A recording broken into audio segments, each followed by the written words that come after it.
Hey guys, welcome into this Y'all Politics broadcast. I'm Frank Corder, managing editor with Y'all Politics, and joining me today is Governor Tate Reeves. Governor, how you doing this morning? I'm doing great this Friday morning. It's a beautiful day in central Mississippi, and we're honored to be on the Y'all Politics broadcast today. Well, thank you for joining us, and let's just jump right in. There's the latest news that broke late last night was that the president announced that he and the first lady have unfortunately tested positive for COVID-19, and there's media outlets who are asking questions this morning, given the fact that you were with him earlier this week at the White House. Are you getting tested, and are you quarantining?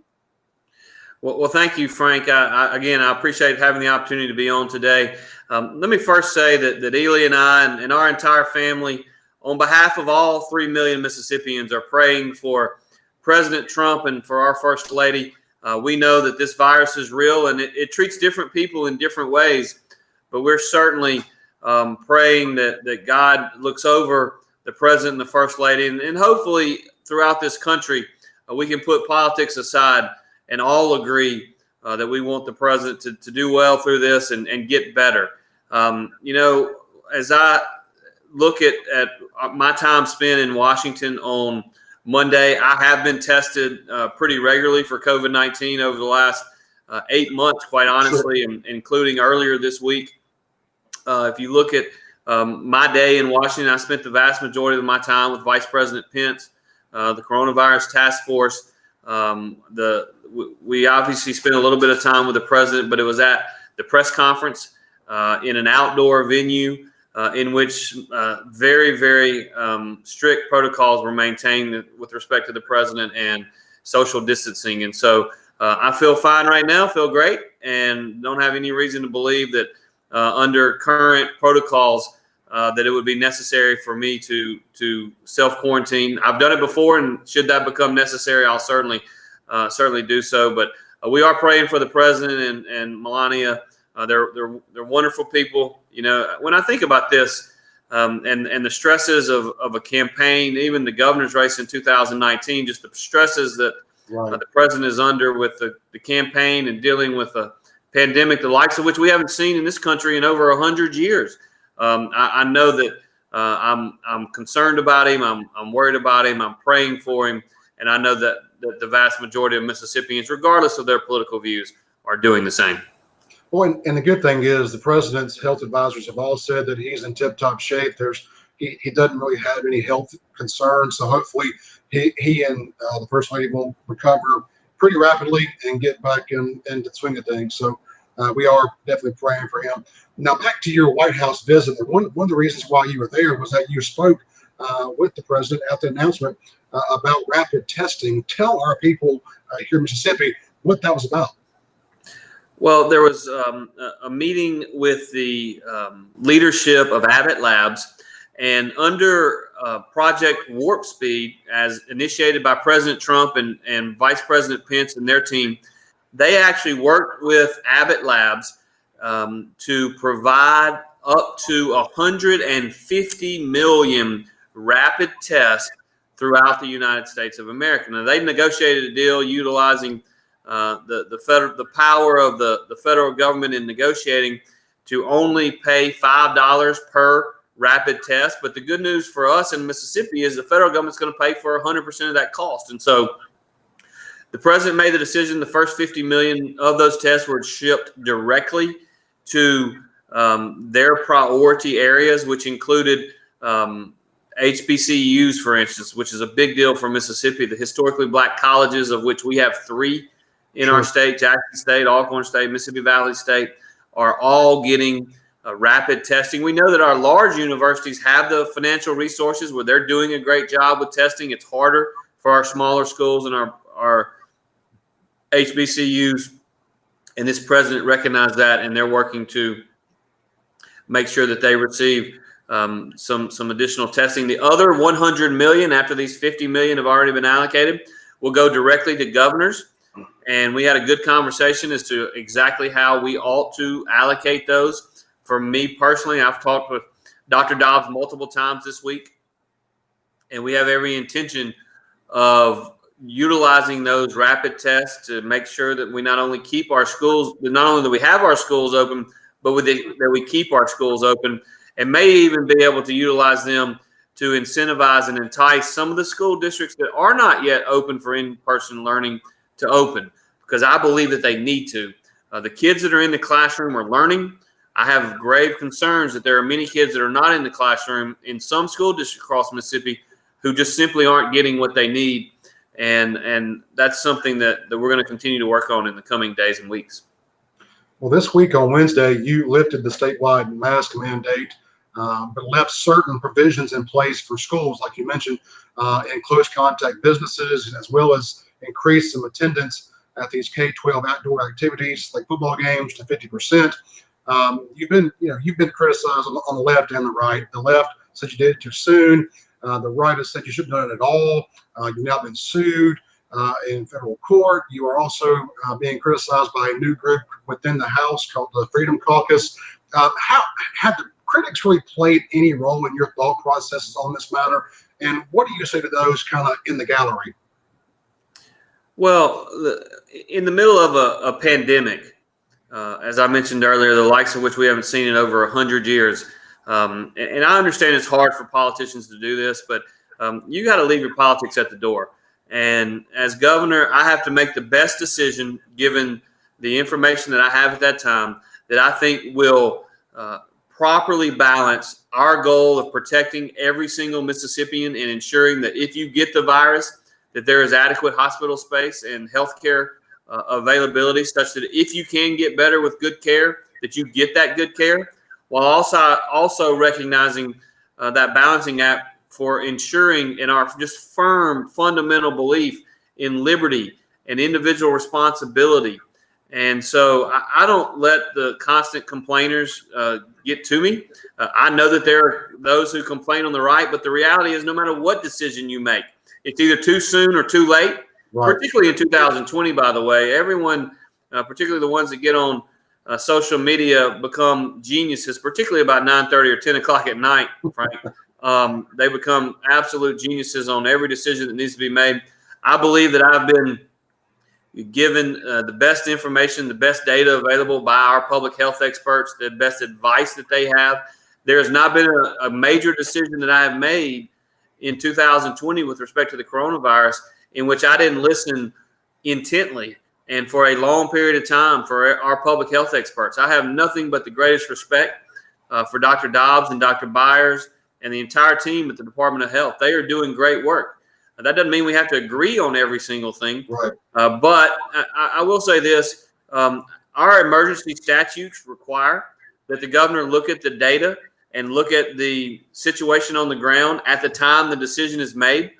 And I think most everyone in our state realizes that the decisions that are made when we are having 9,400 cases per week are different than the decisions that need to be made when we're having 3,400 cases per week. Our total cases are down by 2/3 over the last 2 months.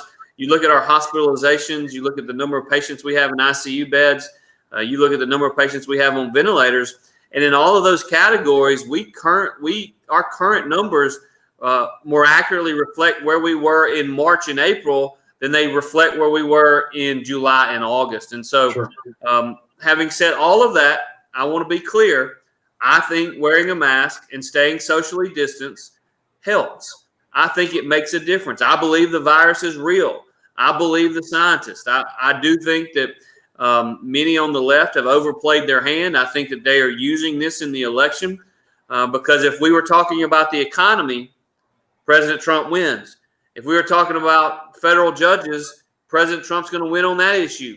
And so this virus and the fact that it's been very difficult for so many Mississippians and so many Americans is really the only thing that the far left has to use in the campaign, and they're using it.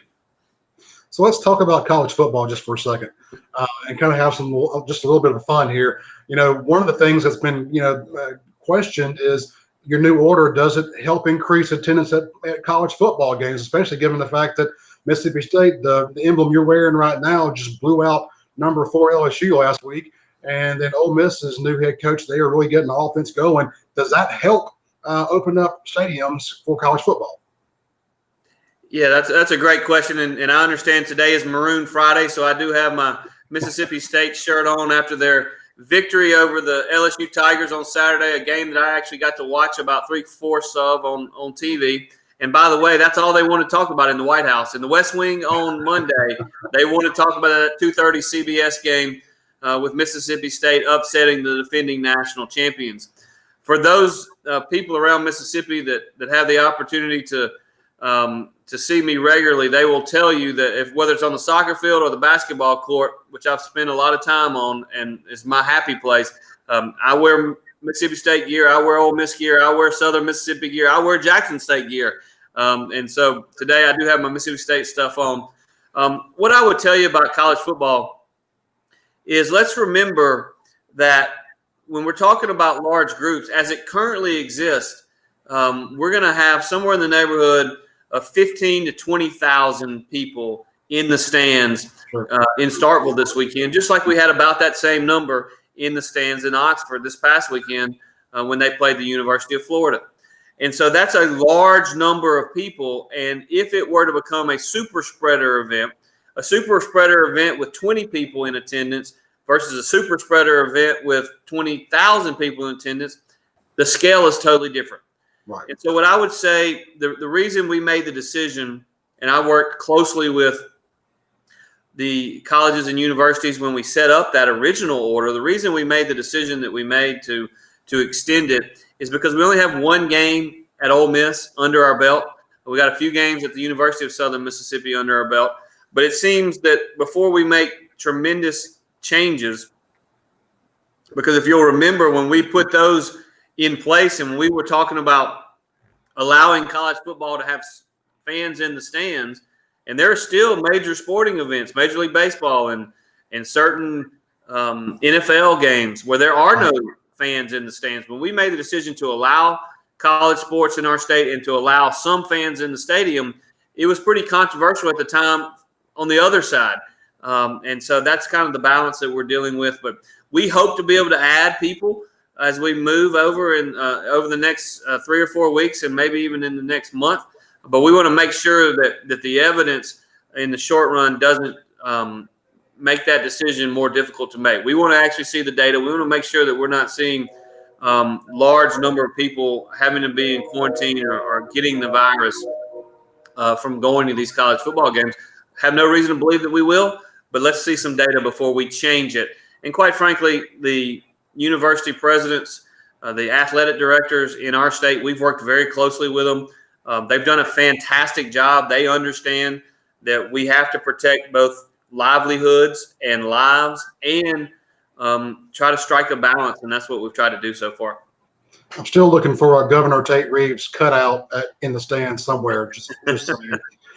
I'll tell you, with some of the enemies that COVID has created for me, I'm worried what picture they may put up. But look, Frank, we're just going to do what's right and move on. But I feel certain there will be one at some point.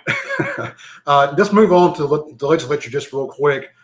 They wrapped up their 2020 session finally last night and this morning after looking at moving some CARES Act funding around. Have you had a chance yet to kind of mull through their actions and offer your thoughts on what they did? Yeah, Lieutenant Governor Hoseman and I had a great meeting a couple of days ago in which he outlined what they had anticipated doing. My team and my staff are reading the bills right now because obviously the spreadsheets are important, but what really matters in our business when it comes to the legislature are the words on the page. Right. And so we're reading through that, but I glanced at many of the bills last night and I didn't see anything that jumped out at me. And so I just appreciate Lieutenant Governor Hoseman and Senator Hobson and Senator Harkins and Senator Polk and so many other senators that worked very, very hard on those projects. And we're hopeful that we'll be able to get those new programs up and running.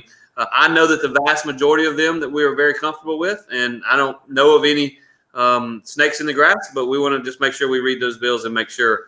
But we feel good about the progress that they made.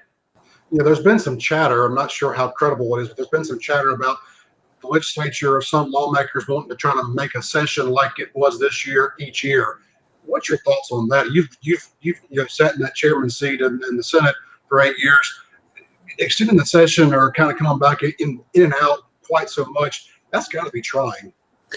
Well, the first thing that comes to mind, Frank, is I remember when I was lieutenant governor, oftentimes I would hear people come in and their view, the view of most taxpayers and the view of most people across Mississippi is the old saying where, the legislature comes in once a year for 90 days. If it would be a lot better if they came in once every 90 years for one day.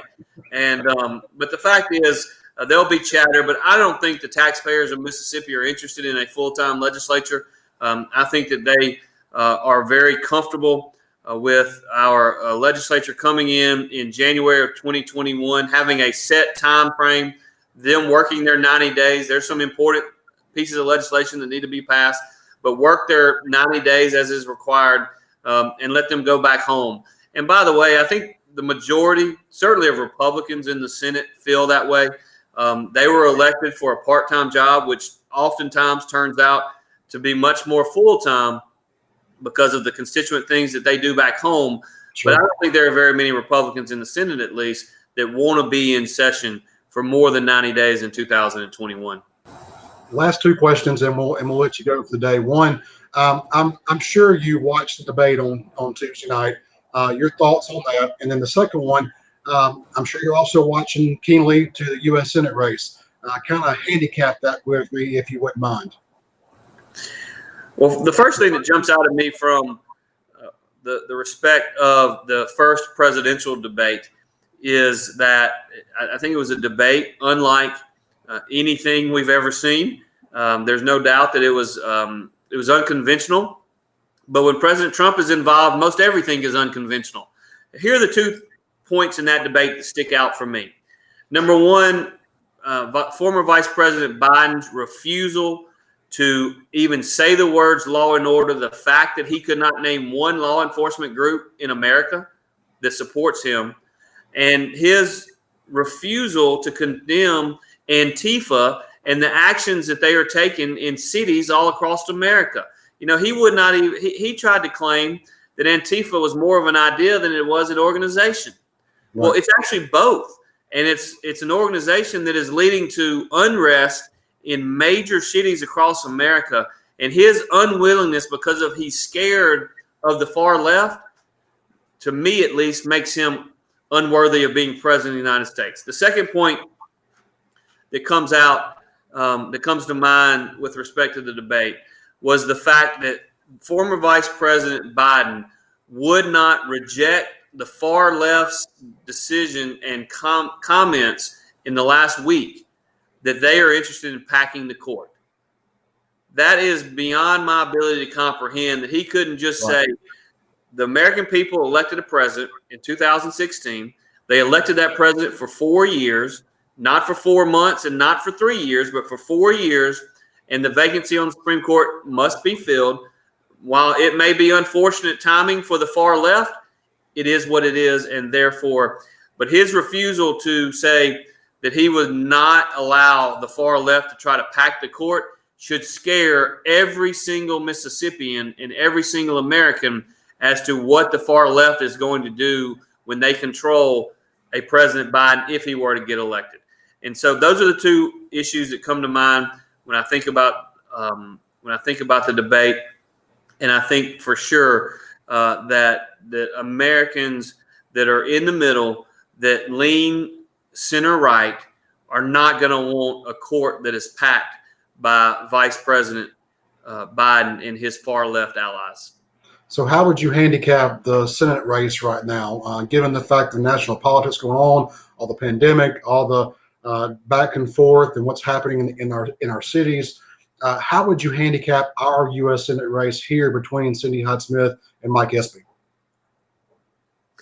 Well, when I think about 2019 and the fact that both the major Republican candidate and the major Democrat nominee, who ultimately became the nominee, started TV commercials in early May. What I would say, first of all, about this U.S. Senate race is that it's been relatively quiet. But I also think that given the nature of this being a presidential election year, I think Senator Cindy Hyde-Smith is in a very good spot to be reelected. I think the vote is going to come down very similar to the vote for the presidential race because the issues that are before us, things like law and order, things like Biden's desire to pack the court, we know that former Congressman Espy is going to side with the far left on those issues, where Senator Cindy Hyde-Smith is going to side with those conservatives in Washington. She's proven that with her voting record. And I think at the end of the day, voters are a lot smarter than a lot of politicians want to think that they are. And I think that the voters are going to go to the polls and overwhelmingly vote to reelect U.S. Senator Cindy Hyde-Smith for a full 6-year term. And I personally think that's the right decision. Well, Governor, thank you for your time today. We really do appreciate you spending some time with us today. Last question. Are you and your family going to be able to come down and enjoy some cruising the coast this next week? I don't know that we're going to get to cruising the coast, but we're going to enjoy this weather. I've been to cruising the coast probably the last 3 or 4 years. It's a wonderful event. It's put on top notch. It shows what Mississippi is all about, and that is hospitality. And I know a lot of people, both in the state and out of the state, are going to have a great time because the weather is going to be fabulous. Well, Governor, thank you very much again. All right. Thanks for having me on. Thank you. Thank you very much. And thank y'all for watching us here today on Y'all Politics. And we'll see you next time.